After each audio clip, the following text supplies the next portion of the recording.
Switching gears, though, all eyes on the White House today as President Trump gears up to host his first meeting with an international leader in Washington. In just a few hours, Israeli Prime Minister Benjamin Netanyahu will sit down with Trump to discuss the second phase of the hostage negotiations with Hamas.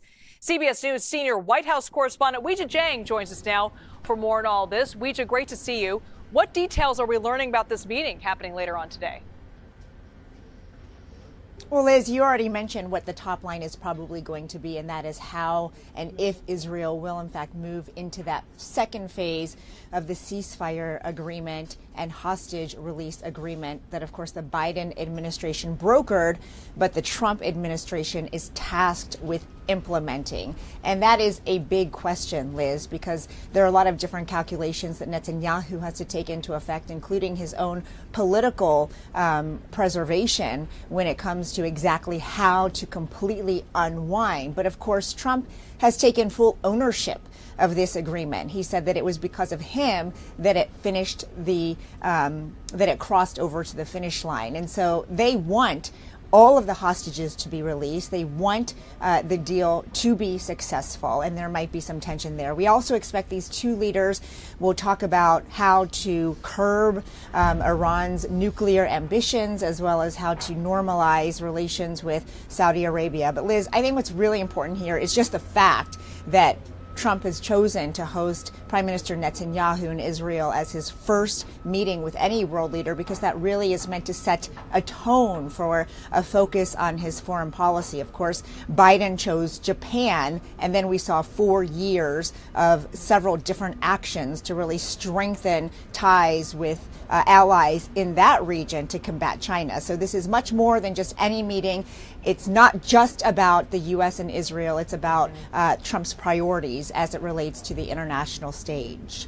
And ahead of this meeting with Netanyahu, Weijia, President Trump will sign several executive orders about the U.S.'s involvement in the Middle East. What more do we know about those orders, and how is this going to impact his conversation with Netanyahu? Well, the main order that we have been reporting out this morning is against Iran. Again, it's all about Iran's ambitions to create a nuclear weapon, and the Trump administration says they are going to put a maximum pressure on campaign on Iran to make sure they block any pathway to any such weapon. And so they are going to be enforcing strong sanctions on oil exports from Iran, really trying to hit their purse strings. And this certainly will be a big conversation between Netanyahu and Trump, because there are other conversations happening in Israel about whether that is enough and whether there ought to be more, perhaps a preemptive strike against Iran. And so the two leaders will have to discuss that as it relates to all of the countries in that region, and certainly national security here at home, too. And Weijia, I want to make sure we talk about tariffs. China imposed retaliatory tariffs after Trump's tariffs went into effect last night. Can you walk us through the back and forth between these two leaders? So this is nothing new. Trump has actually used tariffs on China before during the first administration. But what is new is sort of where these tariffs will be impacted, and the retaliation that we've seen so far from China, which obviously does not want a trade war right now, considering its own economy is in a vulnerable state. So you're right in that the tariffs against Chinese imports went into effect at midnight, and China has already responded with responsive tariffs. So that's going to be a 15% tax on certain types of coal and liquefied natural gas, a 10% tariff on crude oil, agricultural machinery, and large displacement cars and pickup trucks, and a few other sectors as well. And so the Trump administration says is in order to put pressure on Beijing to do more to stop the flow of fentanyl into the U.S. And of course, we should note that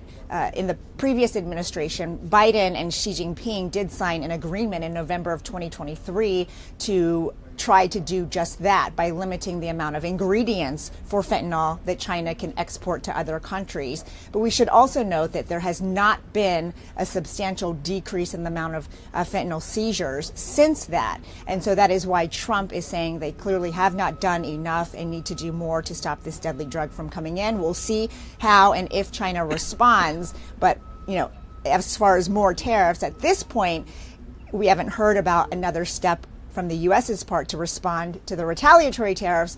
But again, that's always an option for Trump, considering the percentage on Chinese tariffs was 10%. On Mexico and Canada, it was going to be 25%. So that's just an example of sort of the wiggle room that administration might have to raise the percentage even more. Weijia, just moments ago, Secretary of State Marco Rubio addressed reporters during his visit to Costa Rica, and he commented on El Salvador's offer to accept and imprison U.S. criminals. We want to play back that sound and then talk on the other side. And that's an offer President Bukele made.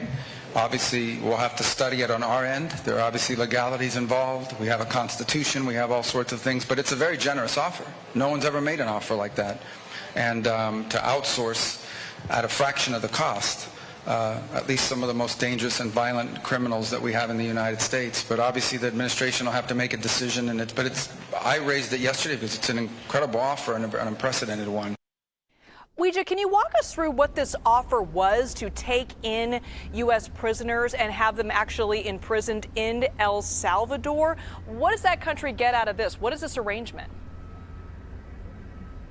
That's just part of the offer, because what really matters here is what the U.S. wanted El Salvador to do, which is to take illegal, undocumented immigrants that are here in the U.S. As the president continues to, carry out what he calls the biggest mass deportation in American history. The problem with that is that these people have to go somewhere, and there are several countries who have already said they are not willing to take the people who are currently detained in the U.S., especially if they are known gang members or criminals. And so El Salvador has agreed to be a third party, a third country to take in some of those criminals, while also offering to take in Americans. Now, Rubio is America's top diplomat, which is why his answer was so diplomatic.